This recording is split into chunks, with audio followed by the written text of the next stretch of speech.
Hello guys, कैसे हैं आप सब। मैं सुनील कुमार आपके सामने आज एक बेहतरीन स्टोरी के साथ हाजिर हूं। दोस्तों, आज की जो कहानी है बहुत अच्छी है। यदि आप हमारी कहानियों को अंत तक देखते हैं तो आपको जरूर कोई ना कोई सीख मिलती होगी और कुछ ना कुछ नया जरूर मिलता होगा। आज की जो हमारी कहानी है बहुत ही इंस्पायरिंग कहानी है और हर बेटे को और हर पिता को सुननी चाहिए। तो दोस्तों, देर न करते हुए कहानी को शुरू करते हैं। पुराने समय की बात है, एक साहूकार थे। साहूकार का धंधा बहुत अच्छा चलता था। उनके एक बेटी थी और एक बेटा था। जो बेटी थी बड़ी सुशील थी, पिताजी का बड़ा मान करती थी, जैसे पिताजी बोलते थे वैसा करती थी। अब बेटी बड़ी थी बेटे से काफ़ी, तो बेटी की शादी हो गई। अब बेटा बचा। जो बेटा था वो बड़ा नटखट स्वभाव का था, प्लस अहंकारी भी था। पढ़ने लिखने में अच्छा था, परंतु वो अपने आगे किसी को बधता नहीं था। अपनी अक्ल के आगे वो किसी की अक्ल नहीं चलने देता था और कहता था मेरे आगे ऐसी बातें कर रहा है, तू मुझसे ऐसी बातें कर रहा है। मतलब हर समय मैं मेरी होती थी। उसके पिताजी को बड़ा बुरा लगता था। वो कहते थे बेटा, हमारा स्वभाव ऐसा नहीं है। हमारा स्वभाव गर्मी का नहीं नरमी का होना चाहिए। नरमी से किसी को भी जीता जा सकता है, गर्मी से तो अपने आप को ही कोई इंसान हार जाता है। वो कहता पिताजी आप जन कैसी बातें करते रहते हो, मैं गर्मी नहीं कर रहा, मेरे अंदर नॉलेज है, क्षमता है मेरे अंदर। और आप जो व्यापार करते हैं ना, मेरे हाथ में दो, व्यापार दिन दूने रात चौगने ऐसे ऐसे कर दूंगा। पिताजी आप क्या बात कर रहे हो। पिताजी को बड़ा बुरा लगता था। वो ये सोच के छोड़ देते थे कि नादान है अभी, लेकिन उसकी नादानी दिन पे दिन बढ़ती जा रही थी।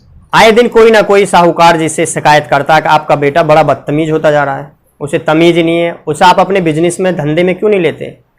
साहूकार कहते कि कभी खोटे सिक्के को बिजनेस पे लगाया जाता है, ये तो बिजनेस को ही चौपट कर देगा। तो लोग कहते आपको नहीं पता वो कितनी छांटता है, कितना अकलमंद अपने आप को समझता है। ऐसा लगता है कि जैसे दुनिया ही उसकी अकल से चल रही हो कि हाँ मुझे पता है। बर्दाश्त के बाहर बात हो गई तो उसने अपने बेटे को बुलाया और कहने लगा कि बेटा, तुम्हारा जो शौक है ना बदतमीजी करने का, ये बहुत गलत शौक है। वो कहता पिताजी आप तो ऐसी बात करते रहते हो, आपको पता भी है मेरे सामने कोई बोलने वाला नहीं है, मेरे जैसा ज्ञान किसी को है नहीं। उसे घोड़े का बड़ा शौक था। साहूकार कहने लगे बेटा, तुम कह रहे थे कि यदि मेरे हाथ में तुम बिजनेस दे दो तो मैं दिन दूनी रात चौगनी कर दूंगा। हाँ, इसमें गलती क्या है, आप दो मुझे कोई भी काम, मैं ना करके दिखाऊं तब कहना कि बेटे शायद ऐसा ना हो कि तुम्हारे बस में ना हो। क्या बात कर रहे हो पिताजी। कि ठीक है, मैं तुम्हें आज एक काम दे रहा हूं, इस काम को यदि तुम पूरा कर पाए तो मैं समझूंगा कि वास्तव में तुम माइंडेड हो, अकलमंद हो। कहने लगा ठीक है। तो साहूकार के पास एक बकरा था। वो बकरा साहूकार का नहीं था, वो शायद उसे अकल सिखाने के लिए खरीदा था एक दो दिन पहले ही। तो साहूकार कहने लगे बेटा ये बकरा ले जाओ और इसे बेच कर के आओ। हाँ हाँ बिल्कुल बेच कर आऊंगा, आप ये बता दो कितनी कीमत तक का होगा। साहूकार कहने लगे बेटा इसकी कीमत बाजार में 2 रुपए है। कि 2 रुपए, मैं इसे 10 में बेच कर आऊंगा। पिताजी क्या बात कर रहे हो आप, 10 में ना बेच कर आऊं तो आपका बेटा नहीं। अब बड़ी बड़ी हाँक रहा था। कहने लगा ठीक है बेटा, चले जाओ, इसे ले जाओ और बेच कर आओ। घोड़े से नीचे वो बात नहीं करता था। अब वो बकरे को कैसे ले जाता पैदल। उसने अपने दिमाग में योजना बनाई कि घोड़े की पूंछ से बकरे को बांधूंगा।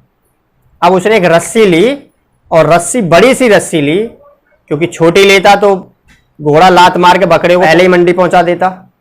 लेकिन बड़ी सी रस्सी ली और उसकी पूंछ में बांधा और बकरे के गले में घंटी लटका दी।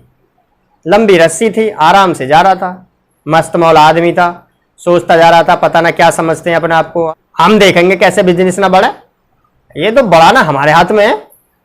वो रास्ते से जा रहा था, पहले जंगलों का इलाका था। तो जब वो रास्ते से गुजर रहा था, पहले ठग हुआ करते थे जो कि राहगीरों को ठग लिया करते थे। जो भोले भाले होते थे राहगीर, उन्हें ठग लेते थे। अब 3 ठग थे और 3 ठगों ने योजना बनाई आपस में। 3 ठग आपस में बात करने लगे कि देखो ये घोड़े पे कैसा जा रहा है। तो आपस में कहने लगा हाँ यार कोई मोटी चिड़िया लगती है। एक कहने लगा यार मुझे तो इसका घोड़ा बड़ा पसंद है। कहने लगा हाँ यार घोड़ा तो अच्छा है। कि नहीं यार घोड़ा तो मैं लूंगा इस पैसे। दूसरा कहने लगा यार बकरा मुझे पसंद है, इसका बकरा बड़ा अच्छा ठीक ठाक सा लग रहा है। कि माल तो हम तीनों ही लेंगे, आपस में बांट लेंगे, लेकिन ये योजना बनाओ कि कौन सा कौन निकालेगा। एक कह रहा कि बकरे को निकालना मेरी जिम्मेदारी, बकरे को तो मैं चुटकी बजाते ही ले लूंगा इस पैसे। दूसरा कहने लगा क्या बात कर रहा है, तू चुटकी बजाते ले लेगा, मैं घोड़ा न छोड़ूं इसके पास, घोड़ा कितना शानदार है इसका। अब बात तीसरे की थी। तीसरा बोला यार इसने वस्त्र बड़े अच्छे पहन रखे हैं और इसके जो गले में जो मालाएं पड़ी हैं ऐसा लगता है बहुत कीमती मालाएं, इसके कपड़े तक उतरवा लूंगा, कपड़े तक। अब उन्होंने योजना बना ली कैसे किसको क्या क्या करना है।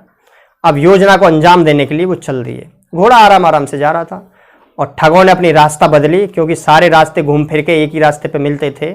अब जिसने ये कहा था कि मैं इसके बकरे को ले लूंगा, अब वो निकला। घोड़ा जैसे ही निकला वो झट पीछे से निकला और उसने क्या करा, घंटी को, उसकी जो गले में घंटी लटक रही थी, उस घंटी को, बकरे के गले से उस घंटी को निकाला, क्योंकि आवाज जा रही थी इसलिए उसे पता था बकरा पीछे पीछे चल रहा है।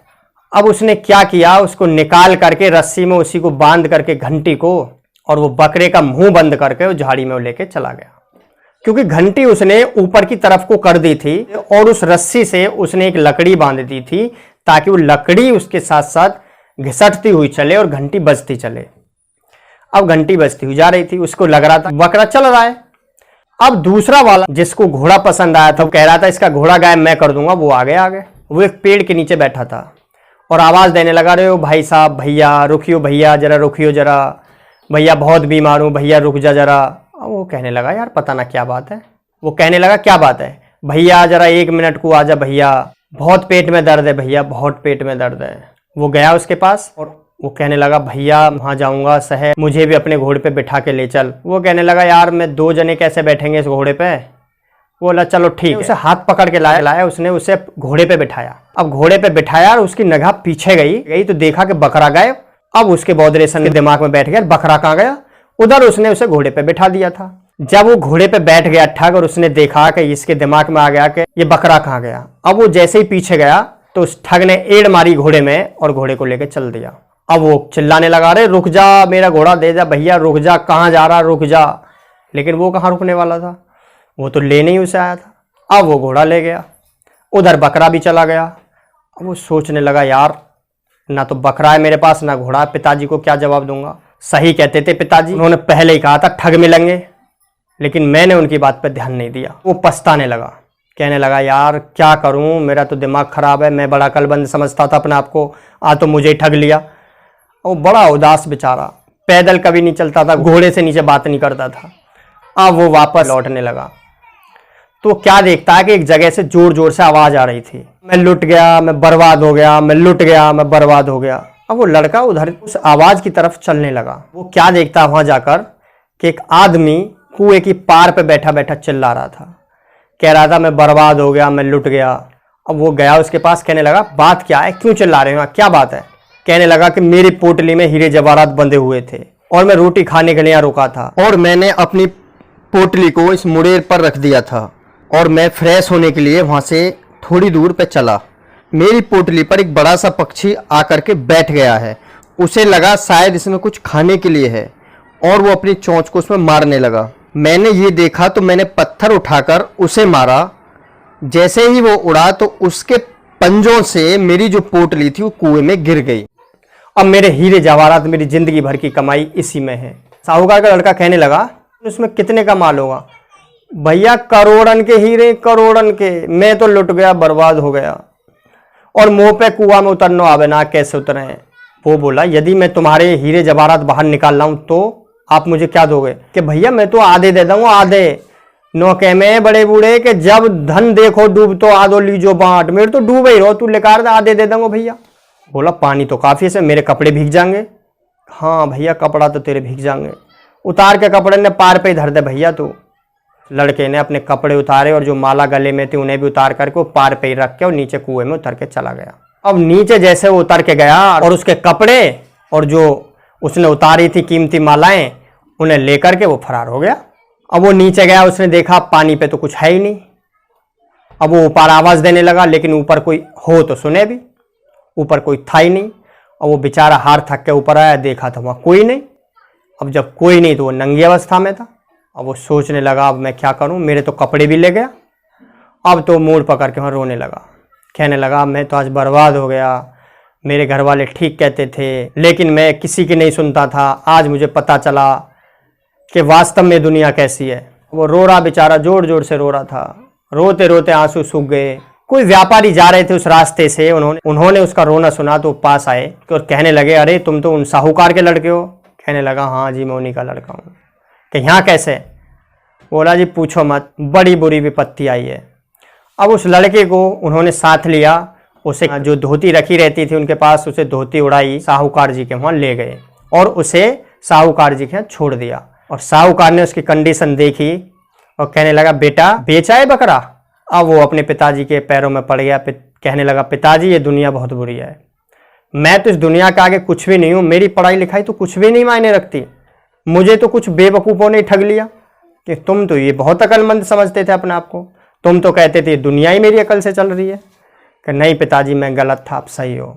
तो दोस्तों बड़ों की जो बातें हैं वो कभी गलत नहीं हुआ करती, कभी कभी उनकी जो बातें हैं वो हमें गलत ज़रूर लगें, लेकिन वो कह रहे हैं तो उसके पीछे कुछ ना कुछ राज जरूर होता है।